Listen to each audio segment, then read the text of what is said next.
Well, greetings, everyone, and welcome to a very special online event today. It's called The Power of Informed Psychedelic Healing, How to Choose the Ideal Medicine on Your Personal Journey to Wellness. My name is Stephen Dyna. I'm the founder and president of the Shift Network, and I am just delighted to be with you here on an exploration of a really important frontier that is increasingly opening in the collective consciousness, which is working with sacred psychedelic medicines as a way to evolve, to heal, to open new horizons. And it's something that is really intrigued and personally impacted me ever since college when psychedelics actually were part of opening me up spiritually, and that led me to the path to creating Shift eventually. And it's really, I think there's so much opportunity when used intelligently, wisely, and well to really have psychedelic medicines be a catalyst for deep transformation. So we're going to get to explore this terrain with a true pioneer and a leader in this field. His name is Christopher Hobbs. He's a PhD, he's a licensed acupuncturist, he's an internationally renowned herbalist, as well as mycologist and clinician and research scientist. And we're going to explore 4 different psychedelics today and really have a deeper understanding of them and how to optimize them for healing. So, Christopher, thank you so much for joining us here today. Oh, it's just wonderful to be with you, Stephen.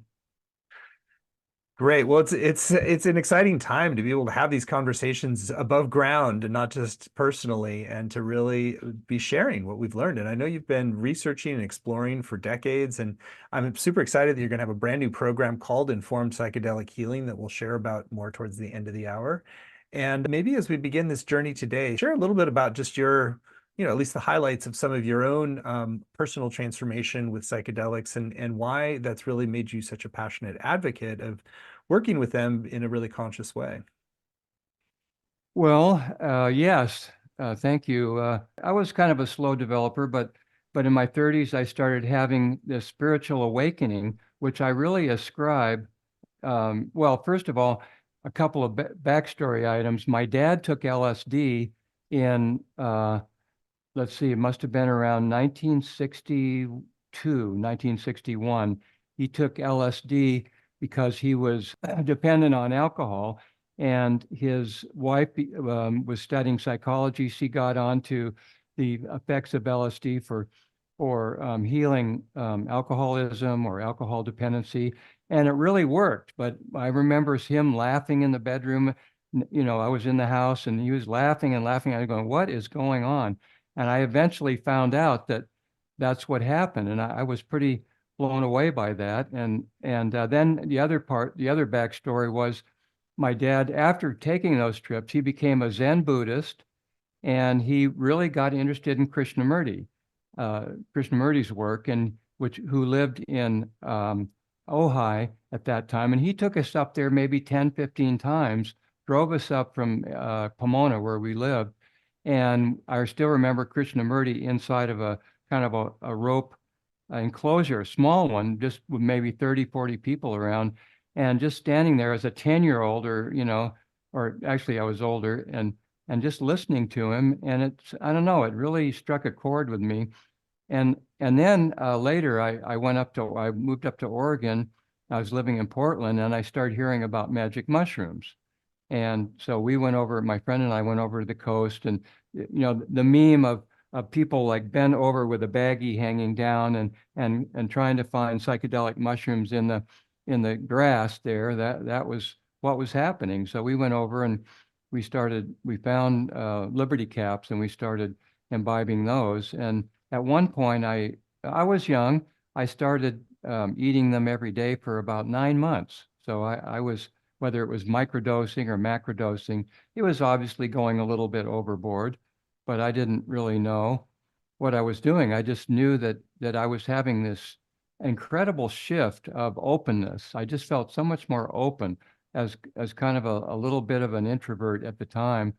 And just I didn't have any problem after that, like singing, or I was smiling a lot. And I just found that it really did cause a major shift in my life. And then later that led to this spiritual awakening that I had, where I was studying and Krishnamurti more, and other reading about Ramakrishna's life, and just really had an opening. And I really ascribe that to to those times of psilocybin that we ate in old elk fields, and we were out in the wild usually, typically living up in northern Oregon. But I just found it was so opening and so just changed everything. I just realized that more and more that I had all this conditioning and baggage and stories that I was bringing forward. And this is what really got me to open up and look within and start working with those stories and realizing the stories weren't me. That wasn't me. And so I have to ascribe a lot of that to my experiences with psilocybin in the day. And my grandmother, great grandmother were herbalists. My dad was a botanist, and his dad was a botanist. So I got all that natural history and especially plants and plants and shrubs and trees, and they end up being my spirit guides and allies going forward for the rest of my life. So that's kind of my backstory there. Well, let's talk like also from the scientific side, because you've been involved in the research and this and some of the study and just synthesizing some of what's known out there as somebody with a lot of scientific inclinations. And so what are we seeing in terms of like the clinical research around psychedelics and the kind of impact they can have on people's lives? Well, yes. Early on, I was an herbalist and more free flowing, but ultimately it was always my dream to get a PhD. My dad was a PhD botanist, and his dad before him.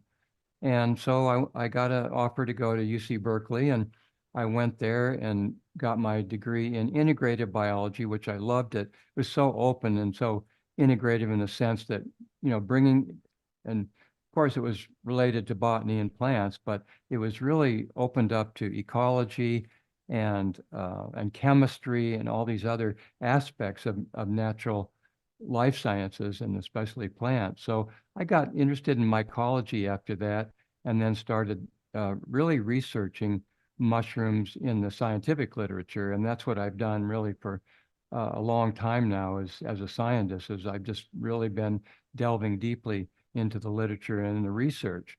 And I've written a book where I summarize the science, the clinical trials, and other studies that have been done on psychedelics in the last 20, 30 years. And recently, a book chapter in Europe for Springer, which I really delved deeply into looking at all of the clinical trials that have been performed on psilocybin and other psychedelics. So that's what brings me to today. And of course, I really, as a scientist, I really want to understand uh, in groups of people that have psychiatric disorders or psychological disorders, how can psychedelics really help, and how safe are they, and how do they work? I'm really fascinated by how they work, whether they're increasing entropy in the brain to loosen up everything so that we're more flexible in our thinking, whether it boosts the brain immune system, the glial cells, to make them more attendant to our neurons, to maybe lead to greater brain health even, and also just add more new circuitry in our brain to stimulate new circuits and creativity and flexibility. So I've just been fascinated by how these psychedelics work on our brain and nervous system primarily, and also are they effective for depression, anxiety, addiction, and so forth? How effective are they? And how strong is the evidence? Hmm. So let's dive into that. I think particularly focusing on what are some of the, things that people need to know who have had some experiences but want to do it more intentionally or are curious about exploring this as a path for transformation for themselves. Yes, of course, as most people know now, if they've been following the news and the research and maybe had some experimentation when they were in high school or in college with psilocybin or MDMA, which was, in those days considered a rave or party drug. Let's take a quick look at some of the other psychedelic, but I can start with psilocybin. Psilocybin is a mushroom, and interesting about psilocybin that it may have been the first psychedelic that we really became acquainted with as humans. There is some good evidence that psilocybin mushrooms and ergot, which is the precursor perhaps, or has some compounds is really the precursor for LSD, was found in ancient digs in ceremonial circles. What they found was when they analyzed these cups that were used in these ceremonies, maybe 2,000 years ago, maybe even back for 5,000 or 7,000 years ago, is what they're discovering. And when they look at the residue, they have found compounds that are indicative of ergot or LSD precursors. So, and this is called the kukion. And so they were drinking medicated wines, and we really think that psilocybin was also a part of this history. So humans have probably been imbibing psilocybin for thousands of years, it's possible. In Ayurveda, there's soma, and soma, they have so many songs in the Vedic religion about a psychedelic called soma that I'm kissing the sky, I must have been drinking soma, and things like that. And so we know that they had some sort of mind-altering substance that was called soma. We don't know exactly what it was, but there are paintings, there are tapestries that show people holding up psychedelic, or at least holding up mushrooms. So this is still an evolving science, but the bottom line is that psilocybin was probably part of our whole human history. Some people argue that it was even, I know this would be controversial, but this is in the new book that I just finished reading. And basically the tenet is, the theory is that Jesus himself was a psychedelic roadman, and the blood of Christ and the body of Christ is really, he was administering psychedelics in the wine.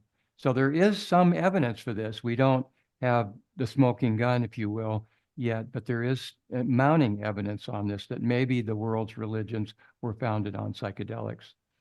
But psilocybin itself, I look at it as being, and again, I have a long experience with it, as a very gentle medicine, more of a yin medicine, as opposed to ayahuasca, which is so much more powerful in many ways. And psilocybin is easier to dose, maybe at lower doses, and start out with a microdose. It's probably the psychedelics that's the most widely microdosed. And maybe getting some of those brain benefits just at a small dose where it's barely at the level of perception. Still, on a higher level, a higher dose, it can provide a very, very strong and powerful psychedelic experience that can be life-changing, that can provide a spiritual experience that's more powerful than anything that we've ever experienced. And this comes directly from the clinical trials that have been done on psilocybin.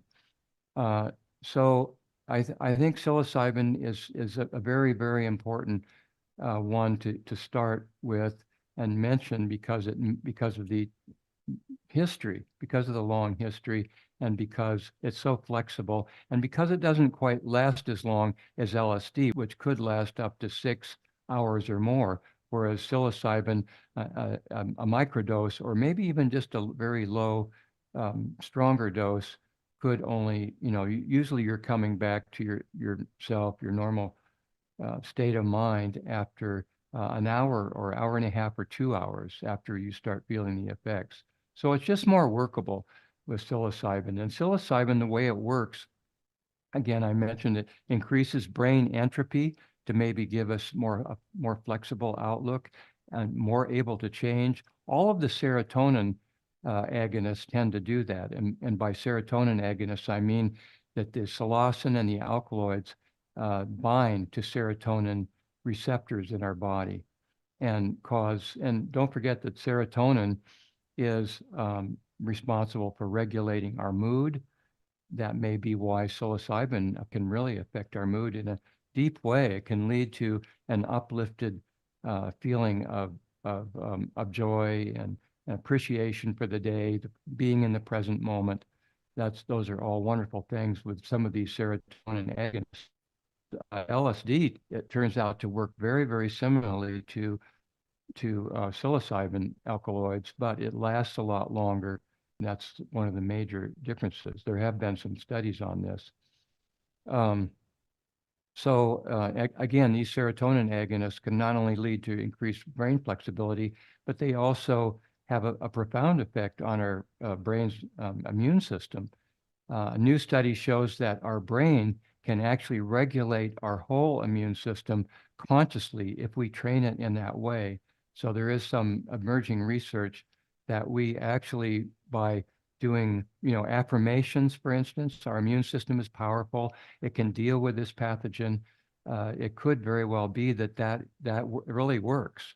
Having a positive idea about what we want rather than fearing the virus or the infection. What do we want? We want our immune system to show up and be powerful. Well, it turns out that these serotonin agonists can really help us connect with that and really understand that this immune interaction with our brain and our mind can really be accessed and through serotonin agonist psychedelics. So then going on to some of the other ones, there are three other ones that I like to talk about.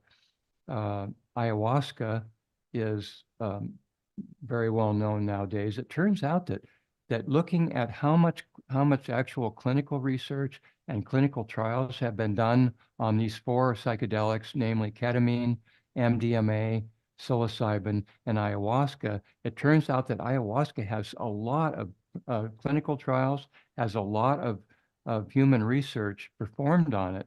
It's not as well known, maybe, that it is very highly being studied and very there's just a lot of scientific interest in it now, and the studies are emerging on all these, but especially ayahuasca nowadays. So, and then ketamine, excuse me, ketamine is a synthetic. So ketamine and MDMA are the two synthetic compounds, whereas ayahuasca and psilocybin are plant-based or mushroom-based. Ayahuasca being a combination of a plant that contains DMT, the psychedelic compound, and also the vine itself, Banisteriopsis, has a lot of harmine and alkaloids, which are MAO inhibitors, which actually not only does DMT bind to these serotonin receptors and have a profound effect that way, but it also has a double effect of preventing serotonin being broken down in our brain and nervous system. So the MAO inhibitor does aspects of the Banisteriopsis does that. So you get it from both sides.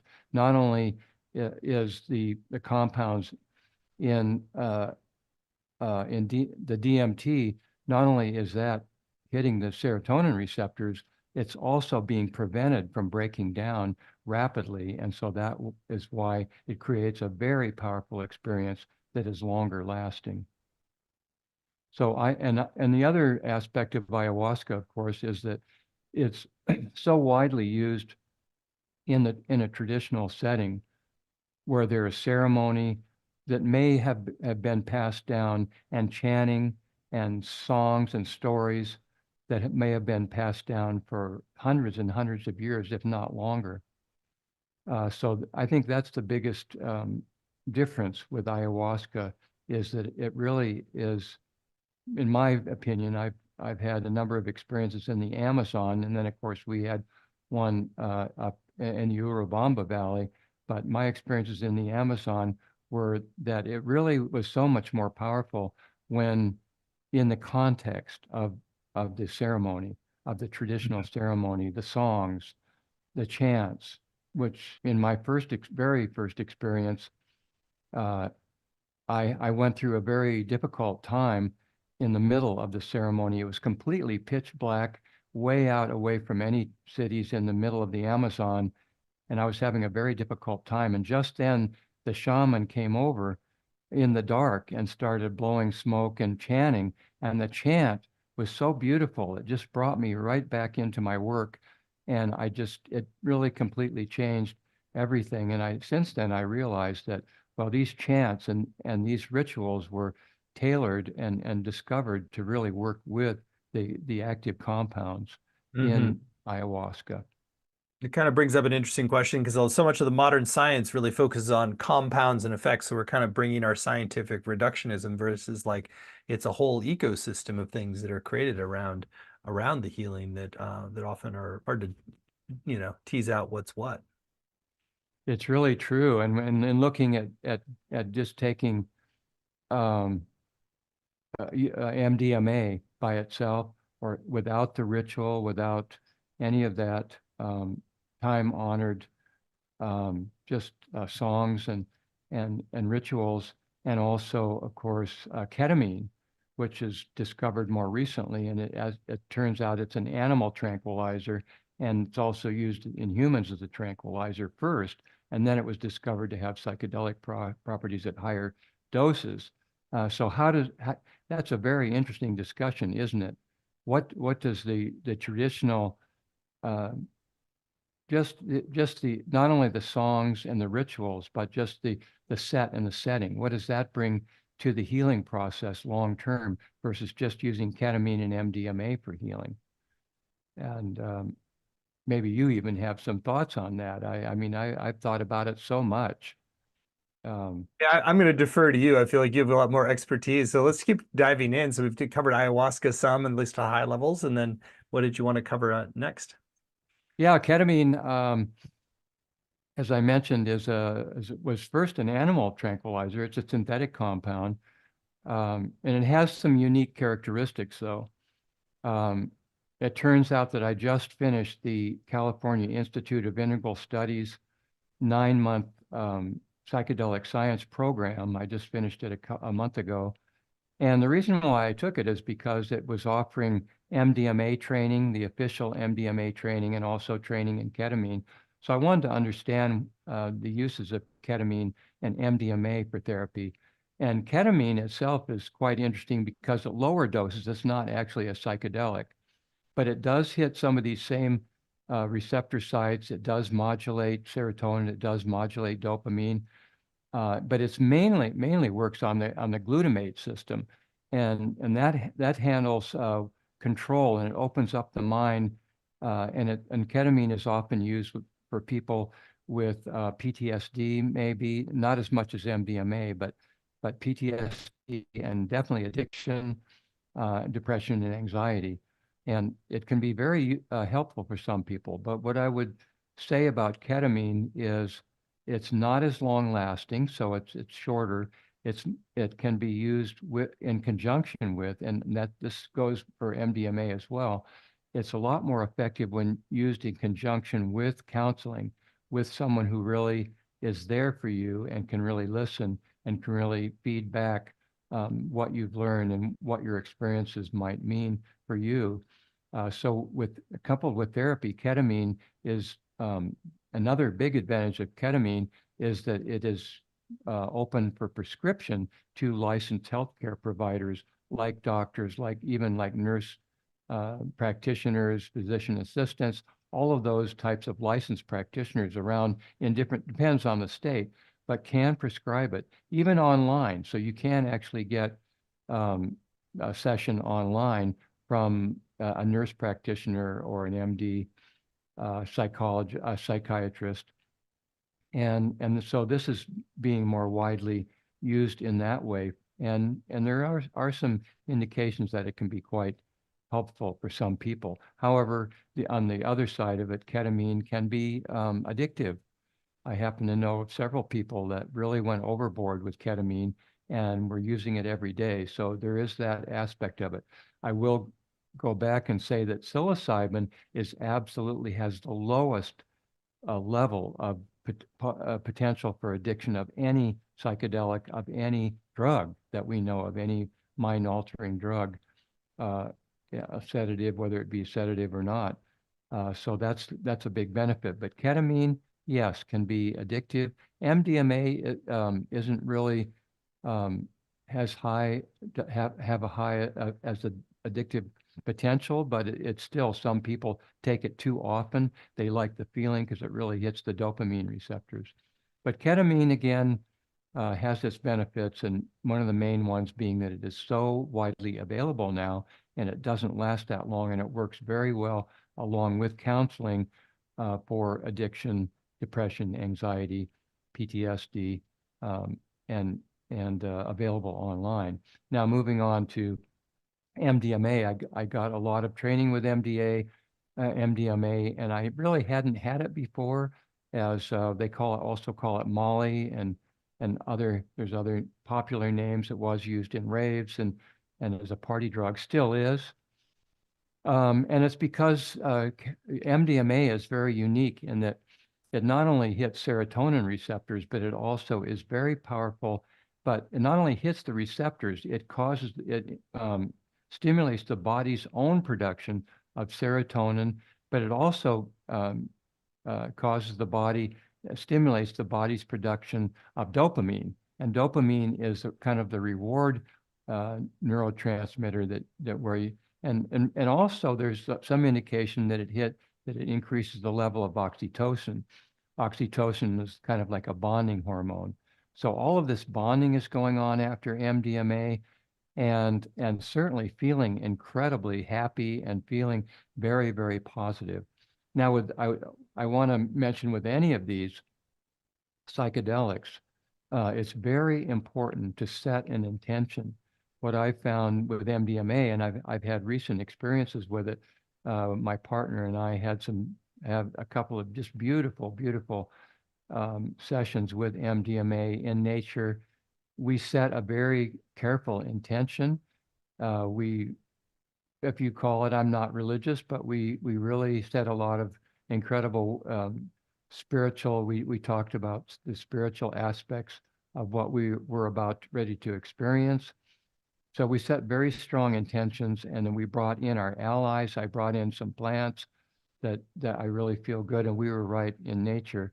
So it's so important with any of these psychedelics to really set a clear intention and really bring in your allies, and be in a setting that you feel very, very comfortable, and be with a person that you feel very, very relaxed with and comfortable with, and really trust. The trust has to be there. So all of this is important to really getting the very, very best benefits from any of these psychedelics. But I was very, after taking the MDMA training, which shows, and by the way, MDMA was just submitted. Rick Doblin is the driving force there, but it was just submitted to FDA for approval as a prescription drug for PTSD. And they have a lot of clinical trials. We were privy to some of these sessions, videos of these sessions, people that had just really intractable PTSD because of going to war, having to kill, losing a loved one in front of their eyes, things like that would really produce a very powerful PTSD. And just the MDMA was just amazing. The results that they got were absolutely amazing, and we were privy to some of these sessions. Really, and that's why I decided to try MDMA myself. And I must say I was very impressed with what we experienced. Just a huge heart opening, and really self-love. And when you say PTSD, post-traumatic stress disorder, we're not talking about just heavy, intense trauma. We're also talking about a milder case of PTSD when we really cannot love ourselves and accept ourselves because of something we did, something we can't forgive ourselves for. And so MDMA, I from the literature and from my experience, was really powerful in this regard. All of them have their cautions, that's for sure. I think it's very important not to use psychedelics when we're not feeling centered.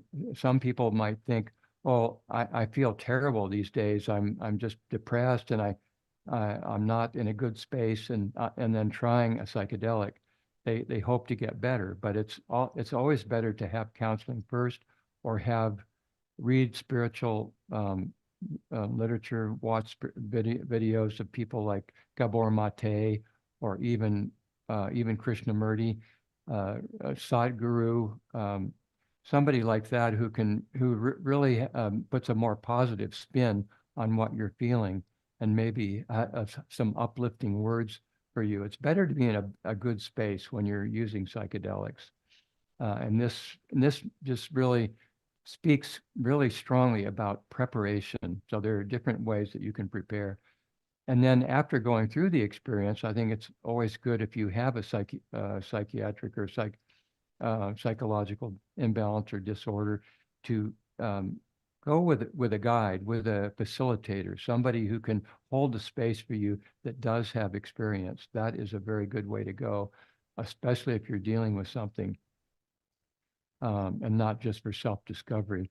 And then finally, the integration of what you learned. So that's where again, the counselor or somebody that really knows about integration, and that means integration simply means take those gifts that you've been given and integrate those into our lives so that can really help us, dissolve and really go beyond depression and anxiety and some of the psychological issues that we're facing and dealing with, and learn how to forgive ourselves and others, for instance. Mm. Well, it's a really great overview, and there's a lot to unpack in each of those. I know you have a chance to go much deeper in the modules in your upcoming course, and we'll share more about that in a while. But I wanted to take some time now because you wanted to have an experiential component to today's time together and bring in your lovely wife to actually do that. So you want to tee that up and introduce her?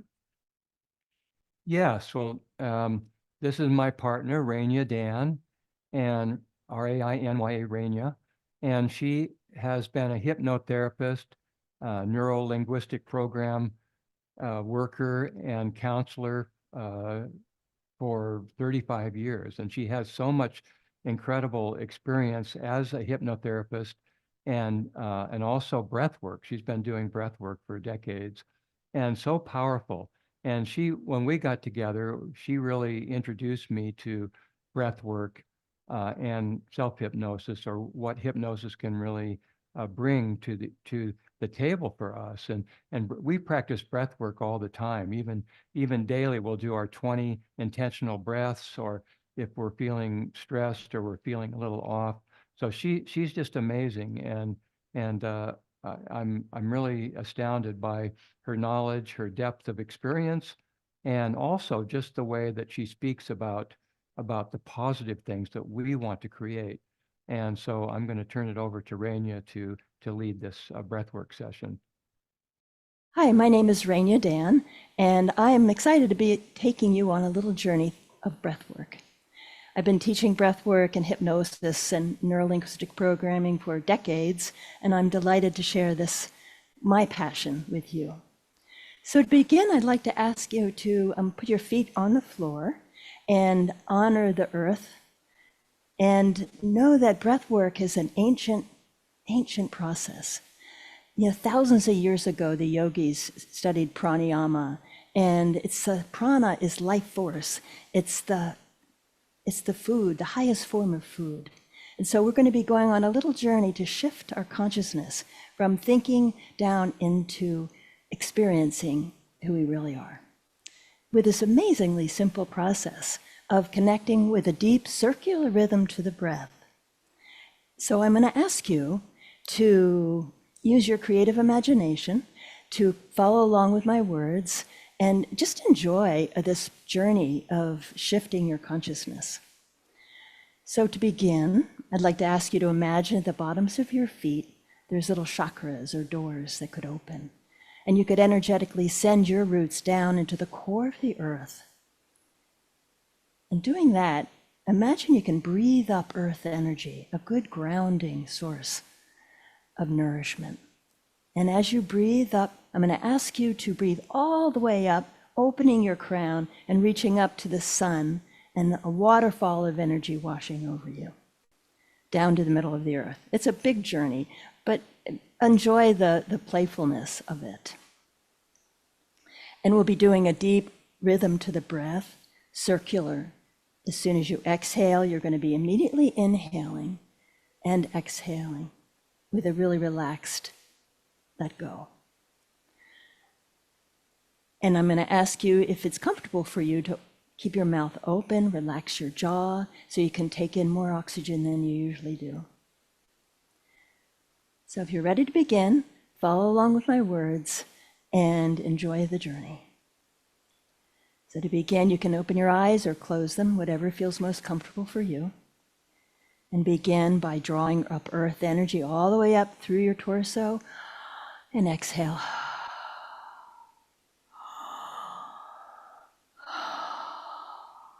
Breathing deep into your belly and high up into your chest. And as you exhale, relax and let go.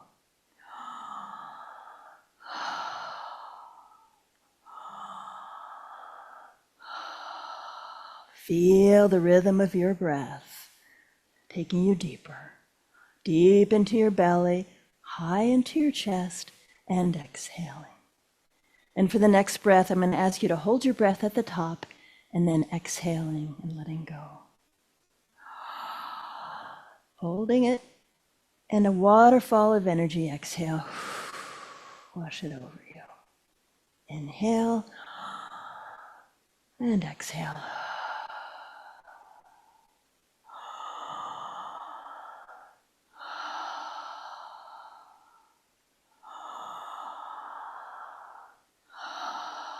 Deep, rich breathing. As soon as you inhale, immediately exhaling.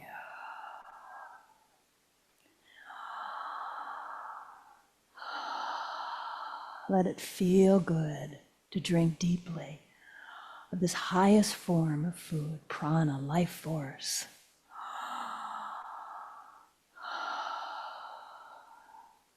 And as you breathe in and breathe out, drawing the earth energy up, all the way up to the light, and exhale, a waterfall of light washing over you.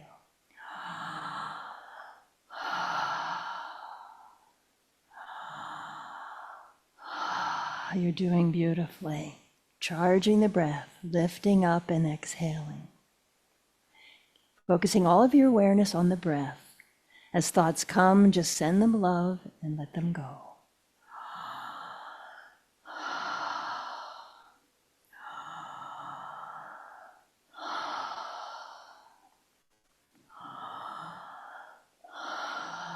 And now as you're breathing, I'd like to ask your unconscious to take you back to a pleasant childhood memory, a time when you were a little girl, a little boy, and you just felt joy.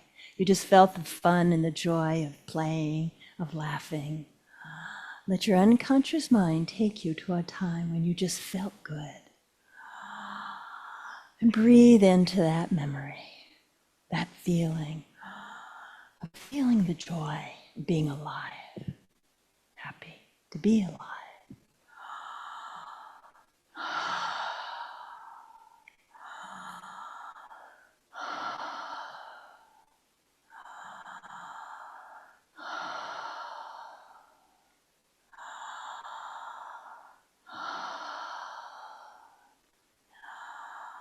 And with that memory, allow your heart to soften and relax and open just a little bit more with the breath. Imagine your heart could breathe and expand.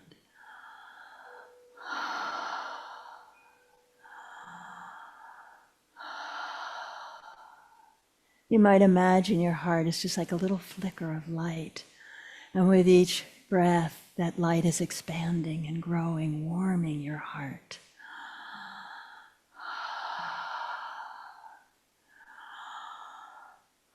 You're doing beautifully. Keep that breath going strong and full. As soon as you inhale, immediately exhaling. Deep into your belly and high up into your chest.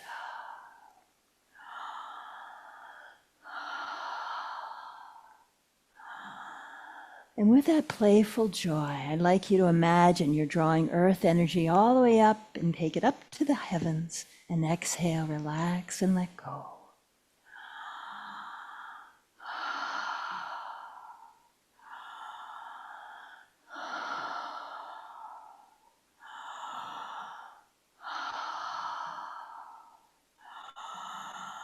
Lifting that chest, filling and expanding, opening and relaxing and letting go.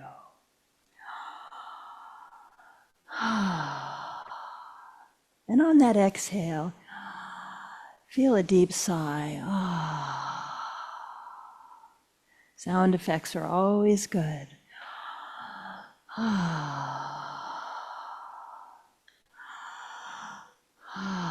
Feel the joy of being alive.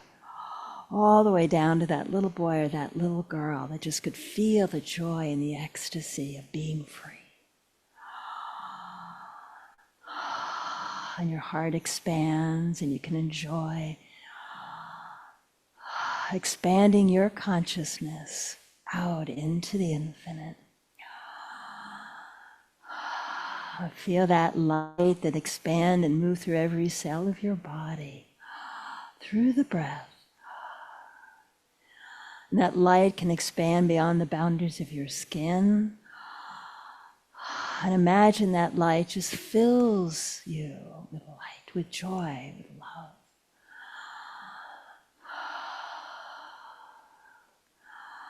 And you can send your consciousness all the way out to the four corners of the universe with a deep exhale.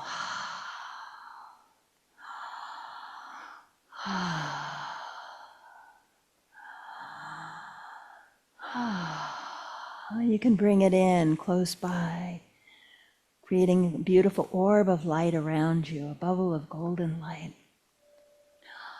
keeping you safe and loved.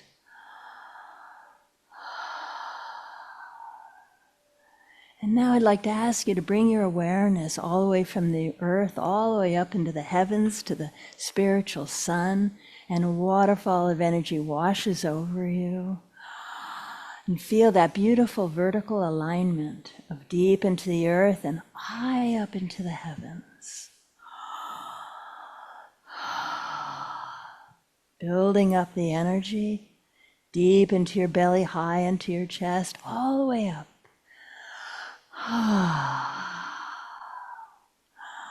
And as you reach up into the heavens, I'd like you to just imagine that you can reach up far beyond the stars and feel this cascading of light just shining, waterfall of light washing over you. And just feel the divine radiance of your love as you reach up and call forth the presence of your true self, your soul, your infinite presence of great love.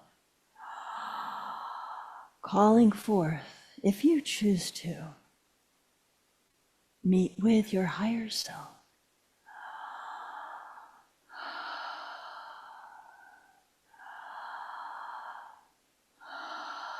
And allow a vision, a feeling, a sense of this presence of unconditional love, this presence of wisdom, of light, this presence of who you truly are as a divine being. Ask that this presence gives you a vision, a feeling. Allow this love that is you, that is your wisdom, your love, to come and be with you now. Your higher mind. Ask that you be given a message. Do you have a message for me?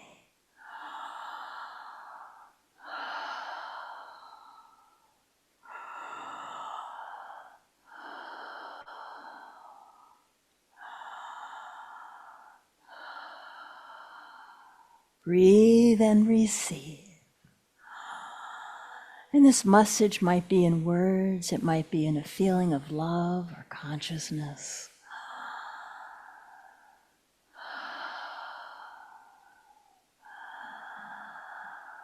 It might be in that feeling of just a blessing of light.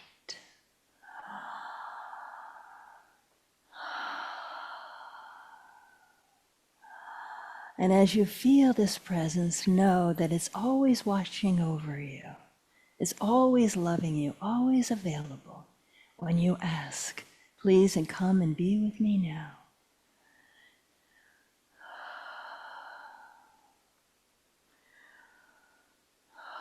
And thank this divine radiance as you feel yourself floating down down through this shaft of golden sparkling light.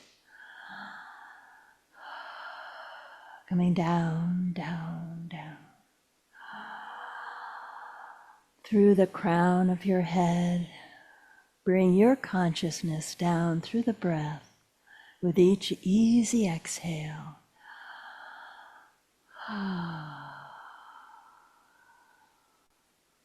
Traveling all the way through your body, down through your feet, traveling all the way down into the earth, to the core. And as you breathe in, drawing up earth energy into your heart.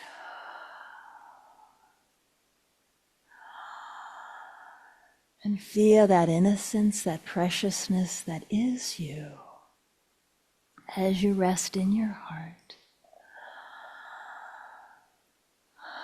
And you allow your breath to soften as you rest in your heart.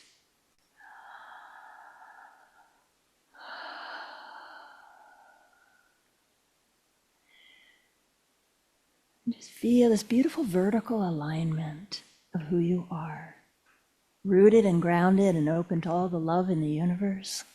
And just feel yourself taking this energy, this expanded breath out into your day and bringing with you a sense of lightness of being, a sense of your energy, your prana, your life force. And just know that whenever you feel anxious or concerned, that you'll be able to bring this deeper breath to the moment and bring you into knowing that you're always connected, always watched over, always loved. So bring your awareness to this physical body, and you might want to wiggle your toes and bring yourself all the way back to this moment. And when I ask you to open your eyes, you'll be aware of the colors you see, and you'll be able to feel and stretch your body and bring this good feeling back with you, feeling very, very good. Take a deep breath, opening your eyes and looking around. Give yourself a good stretch and say, I feel good, I feel great. And bring this good feeling with you throughout your day. Then thank you for allowing me to take you on this journey. And I look forward to sharing more with you. Deep bow of gratitude. Thank you, Rainya, for that beautifully guided meditation and really activation with the power of breath. I also trained in breath work and know the power to access non-ordinary states and complement some of the work with psychedelics. And we're excited that you're going to be doing some of this in the upcoming course that Christopher's leading. So more to come. Thank you. Well, Christopher, we want to come back to you and cover some of the terrain that we said we would cover that we haven't yet. And I think that we haven't talked a little bit about the legal and ethical considerations, because I think, as you and I both know, that there's a kind of almost a spiritual blessing behind this work, but it's the legal system is catching up and shifting. But maybe share a little bit about what other things that you need to think about when embarking on a process of exploring psychedelic healing work. Right. Well, it is a good point to bring up, Stephen, that's for sure. I think with mushrooms, it depends on where you are, but in the United States anyway, there are some states where it's has been decriminalized. Just Oregon, I'm not, that's changing all the time in Oregon. Some of it's been reversed, and also Colorado, and some towns, like for instance in the Bay Area here, which I know is a bubble.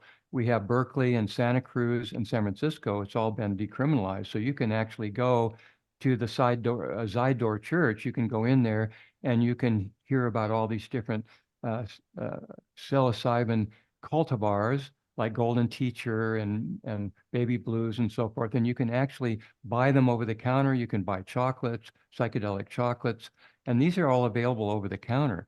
And this is happening in other areas too. It's not widespread yet. However, about 2/3 of the states in the United States are considering legislation to do with psychedelics. So perhaps being more open, decriminalizing. But this is a kind of a slow process, because it was even Governor Newsom in California. We were hoping that recently he would decriminalize psilocybin throughout the state. This was not the case. He said, we need more regulations. We need more regulations in place before I consider decriminalizing it in the state. So this is an ongoing process.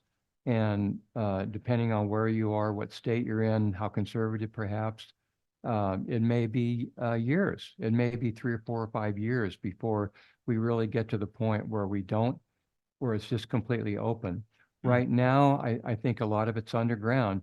What I was really blown away as at how many clinical studies were performed in the 1950s with psilocybin, and LSD, hundreds. And when it was criminalized, and when the research licenses were taken away by the government in the early 1970s to mid 1970s, a lot of these practitioners, a lot of these counselors that were using psychedelics in conjunction with what they were doing, the counseling, maybe breath work and so forth, they went underground. So there are still a lot of underground practitioners. I certainly know of quite a few in the Bay Area, in Santa Cruz, San Francisco, and of course that's not surprising. Nevada City, there are a lot of underground practitioners. And I'm not, legally, I'm not as worried about that. If you're working with someone who is very experienced, who is kind of keeping it, close and not not widely advertising anyway. So I feel pretty good about getting a good experience with that. Again, ketamine is a pretty open and pretty available if you go to a licensed medical practitioner, even a nurse practitioner. Ayahuasca is being openly, and really what one of the things that I still think about is when we were with Puma down in Peru, I asked him, I said, well, what about the widespread availability of ceremony, people in the United States offering ayahuasca ceremony? What if they're not trained? What if they're not well trained? What if they don't really know what they're doing? And he just looked at me and said, trust the medicine. And I've been thinking about that a lot because there's kind of some ramifications to that. But there's a person up above me in Pollock Pines that is offering regular ayahuasca ceremony. So, what can you say about the possible legalities of it? Because ayahuasca really is tied to spiritual or religious, even religious aspects of the culture, then I think that is less problematic. I haven't heard of anybody being raided or busted for offering ayahuasca ceremony here. I would certainly look into it and see what the background of the practitioner or the person offering it. I would look into their background. Yeah. And I think it's worth noting that there are places like Peru or Colombia where it's fully legal and part of the culture. Costa Rica is largely, there's a number of retreat centers there that work with it. Jamaica, so if you're willing to travel some, there's also fully legal ways to experience these medicines now. Yeah, that's right. Absolutely. But here, I think it's, we just have to be careful, and we have to know who our provider is thoroughly and look into the background. And yeah. But can you speak? I tend to be liberal. I tend to be over liberal because I know of its safety. I know that it's mostly non-addictive. So I tend to be over liberal. So I may not be the best person to ask about, well, how safe, what are the legalities of it? Yeah. And I guess the deeper point is that the landscape is shifting pretty quickly. It's like we had one investor in Shift whose family was like running a medical insurance company, and they just came to start to back it and create lobbying for it just because of the research. They had no experience themselves either. It was just like, wow, these medicines are outperforming other things for really important, challenging problems, and we need to legalize them. And so, outperforming them by a wide margin. I mean, right. For smoking cessation, there's just never been anything that's seen like it. It lasts for, trauma. people are followed up for a year, 2 years. It has such a high success rate, better than anything that we have. Yeah. Yeah, and there's some niche ones we haven't talked about that like iboga that are amazing for addiction, and there's a lot of very interesting specialized medicines too. We said we'd talk a little bit about BIPOC and marginalized communities and how there can also be there's some freeing from some of the historic, ancestral, and inherited traumas of oppression that seems like is happening. So you want to share a little bit about that? Yes, and that's actually the main reason I went to the course, the California Institute of Integral Studies course, because they broadened it out. It was much more inclusive. We had some BIPOC community there, and we had an amazing experience. We all had there were 800 people in this course, in the CIIS course, 400 in the Boston cohort and 400 in the San Francisco cohort, some online, some in person. I was in the in-person San Francisco cohort, but we had 380 or some, we were together with 380 people. And so some of the early coursework was pretty white, and a lot of people were feeling that it wasn't really as diverse as a lot of us were led to believe. So it turns out that the CIIS really changed the whole experience for us, and it turned out that they opened in the afternoon that we had that we were having this discussion in our larger group, and that everybody was part of, really, either remotely or present. And just opened up the mic for any person that wanted to come up and say something about their experience for racism, oppression, marginalization, cultural oppression. And we had a lot of people that came up and spoke about that. And it was such an incredibly powerful experience. It's just what I wanted, because to hear people directly in the BIPOC community talk about what it was like to be oppressed, to be marginalized for their entire life. It was so powerful. And then many people said, if we can't really understand this trauma, and we can't understand this aspect of of our culture, of our society that needs healing, in the psychedelic community, where can it happen? So there was a lot of talk about that, and I think it's really true that psychedelics have the possibility of opening up, not only because of the ceremony involved, that can create a sacred space for healing in BIPOC communities to explore spirituality, identity, healing within a culturally relevant framework. That could happen, but also just personally reclaiming indigenous practices and connecting with other like-minded people, whether in the BIPOC community or not, with traditional healing practices, ritual, and spiritual beliefs that have been marginalized. But also personally, just to open up forgiveness. Psychedelics are so powerful for forgiveness. And I know in our work with ayahuasca that was one aspect of the ayahuasca ceremony that was really first and foremost was forgiveness and working with our lineage.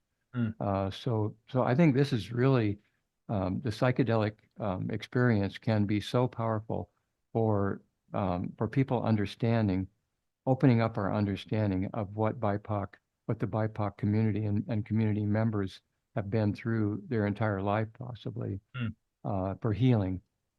Well, it's so heartening that we can move the personal into the societal healing. And I think that's the wider promise as psychedelics undergo this legalization and we get more sophisticated in how to work with it consciously in different populations. And some of the early adopter communities, amazing effects. Some areas we might need to be more careful. And I think that as we each sort of get up to speed ourselves and become more knowledgeable, then we can actually work with these medicines in a way that's really truly going to be for our good, for the larger good of the society, and really the blessing of the world. So we're excited to have the opportunity for people to go deeper with you, because I know you have just has a you have a wealth of decades of study and information and background and mastery in each of these medicines, and with a particular focus on psilocybin for the reasons we discussed already, and that you're going to be doing a full program on getting people up to speed and transmitting this information and really making sure that people move into this sphere, if they choose to do so, very well informed. So the course is called Informed Psychedelic Healing: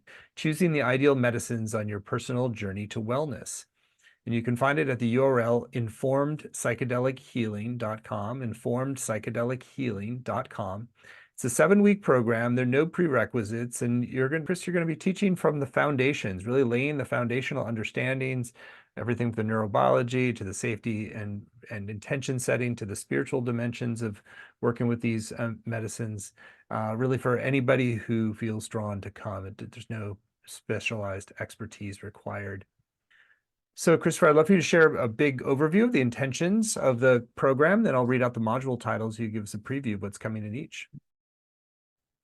So for Module 1, we're actually going to start a 3-part mini series on psilocybin. We're going to focus on psilocybin. But in the first module, I'm really going to get into the history. In the book, The Immortality Key, which I just finished, where he reports him and himself on his work, his almost whole academic career, on discovering the origins of psychedelic use in human culture that may have gone back 5,000 more years or more. And it's just so fascinating to think perhaps human consciousness, religion, all of these things might have been strongly influenced by the use of psychedelic medicines. It's really a powerful way to think about it. So we're going to go into that in a little bit of depth, and I think that sets the stage. And we're going to talk about the psychedelic hero's journey of discovery, and it's just a wonderful way to look at psychedelics. And you might be familiar with Joseph Campbell's work, The Hero's Journey. So we're going to point that into and mesh that with the psychedelic experience, the psychedelic hero's journey and heroine's journey. And then we're going to go into the neurochemistry. I'm going to talk about the potential benefits of microdosing psilocybin, and again, in just making the brain network more flexible, to increase entropy so that the whole system is a little bit looser and not so tightly held, to provide that flexibility of mind that we're looking for when we're talking about healing psychological disorders. And then we're going to really get practical and talk about resources, how to access psilocybin, where it's safe to access it, how to grow your own, and also how to choose a facilitator, what to expect during the journey, and also how to set your intention for the journey, what to expect during the journey, and then at the end, talk about integration. And so it's going to be a complete 3-part or segment of this 7-part course, just focusing on psilocybin. But it will really set the stage also for the other psychedelics, as I talk about neurochemistry and neuropharmacology and the benefits. And we will definitely take a deep dive, as we have time, for looking at the clinical trials and what is the most proven aspect of psilocybin use or these other psychedelics, like addiction and depression and anxiety. How strong is the evidence that it can really help long term as well? Then we're going to talk about MDMA for resolving PTSD and for forgiveness and other powerful benefits. I have official training in MDMA, and I'm looking forward to sharing some of the clinical trials that have been performed on MDMA, and the fact that it may be soon become a prescription drug for healing PTSD, along with counseling and depression and anxiety. So this is a very exciting time for MDMA. And we're going to take a look at what are the benefits, how does it feel, what's the experience like, how to optimize the experience, how to access it. I'm going to definitely talk about, and with all these psychedelics that I'm talking about, I'm going to talk about purity and access, because it's so important, especially with MDMA, to get a pure substance, not to choose a powder, because it could contain adulterants. So make sure you're getting an absolutely pure MDMA, and that'll make all the difference in the world when it comes to the experience that you have. So we're going to really talk about access as well, dosage, and it's going to really be on the practical side. The same with ayahuasca. I'm going to take a brief overview of the ceremonial and historical uses of ayahuasca, what ayahuasca really is, the brew, how it changes, how it could be different, have different herbs in it depending on the shaman. It's very specific to each particular ayahuasquero, and how is that going to play a role in the experience that you have, and also what's the neurochemistry and the neuropharmacology like with the herbs that are in ayahuasca, and how is that going to affect us long term? What are the main points of ayahuasca that makes it so special? The fact that it can help us powerfully cleanse old psychic and neurological negative thinking. It's a very powerful cleanser, more so than the others. And also I think it's the most powerful of all, well, except DMT. Well, it does incorporate DMT. That's why it's so powerful. But DMT, which it's contained in ayahuasca as one of the major active compounds, is so powerful for dissolving our ego and deactivating our default mode network. Basically, the story is the story, but we have all these stories that we're holding on to. And when we deactivate the default mode network with the use of ceremonial ayahuasca, it can dissolve that, and it can get rid of those stories, so that we can see that we're really not these stories. We're much more than that. So ayahuasca is a very, very special ceremonial and traditional medicine that is so powerful. And finally, we will talk about ketamine. It's how to access ketamine, what are its positives. There are different ways to take ketamine. For instance, you can take it as a gummy, you can take it at low dose, in which case it doesn't have any psychedelic power or properties at all. And you can take it a higher dose, or you can take it as an injection, in which it does act as a psychedelic to deactivate our default mode network. But it also has a very powerful effect on depression and anxiety. So we're going to be covering all of those, and really not only have the theoretical part, but make sure that there's plenty of practical aspects that we'll be covering. You want to share a little bit more? It's exciting in terms of the content, and a little bit more about some of the experientials that Rania is going to be adding to the core content and teaching. Yes, I'm really excited that Rania is joining us and bringing her 35 years of clinical experience. She's still working with people every day in her clinical practice to help people with addictions, with negative thinking, like I just can't get out of my head. I'm really suffering here. Relationship problems. So she's got a vast array of practical ways to address that and to get into non-ordinary states of consciousness, like the breath work. And she is a real expert in breath work, and also in just creating a more positive space. So she'll be in every module, she is going to be doing a short practice, whether it be a self-hypnosis, whether it's a somatic experience where she's leading us in a particular type of meditation. Her words are just so beautiful. She's just so positive. As you'll see, such a positive force for just creating positivity in our life. She always says, well, you've got these negative ideas and negative thoughts, you're having a problem, but really, what do you want to create? What is it that you really want to create? What's the highest thing that you want to create? And so she's going to help us really with that in her short exercises in each module to create a really centered and really relaxed state of being, but also a joyful state of being. Well, what a blessing to have your beautiful beloved to be part of this as well, and to kind of combine your respective geniuses into this program. So I'll say a little bit more about the program. Again, you can find the whole thing at the URL informedpsychedelichealing.com, informedpsychedelichealing.com.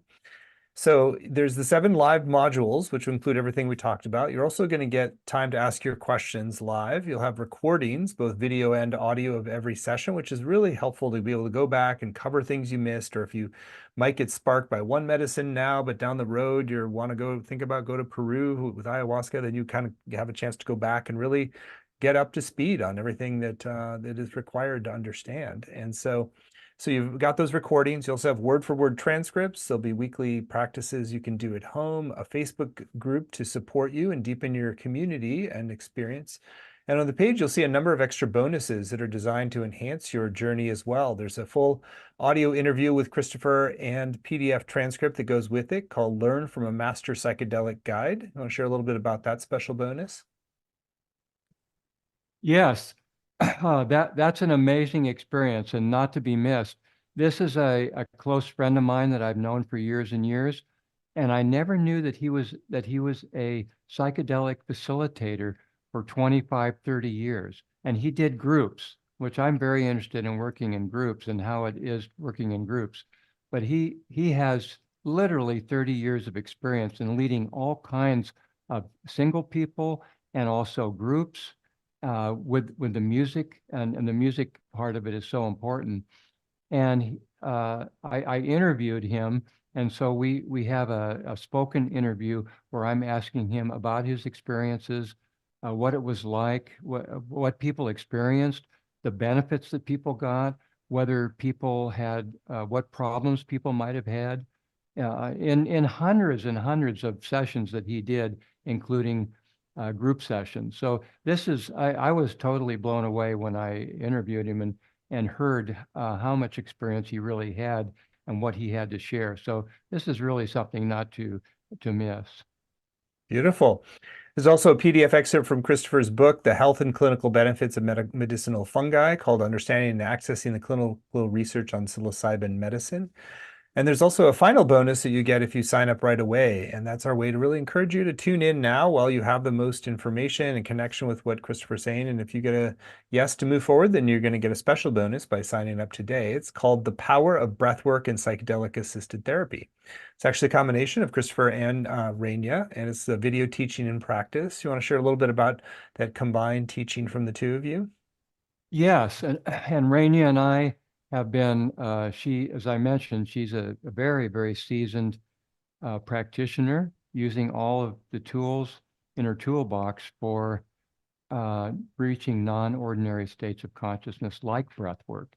And so then we started, and my background has really been a lot in psychedelics and over decades. And so we started combining them, and we started experimenting with doing breath work after microdosing, different doses. We ramped up the dose very carefully, and we took a lot of notes on what was happening during the breathwork session. And we're also adding different types of music and curating the playlist.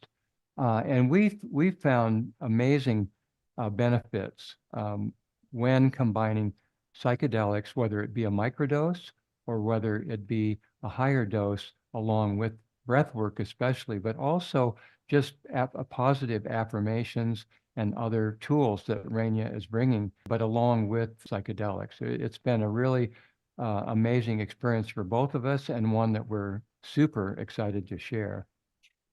Well, that's an exciting extra bonus when folks get when they sign up today. It's called The Power of Breathwork and Psychedelic Assisted Therapy. So again, the whole program is laid out in detail at informedpsychedelichealing.com, and it really is going to give you the tools you need and the understanding you need to approach this with intelligence and wisdom. So much of just, clinical stuff out there lacks some of the spiritual depth and the nuance that Christopher is offering. So much of the spiritual stuff lacks the rigor of science and practice. And so there's really a great combination of head, heart, and soul in this program. And you're going to get a really coherent, deep understanding of these medicines and how they can potentially benefit you on your path.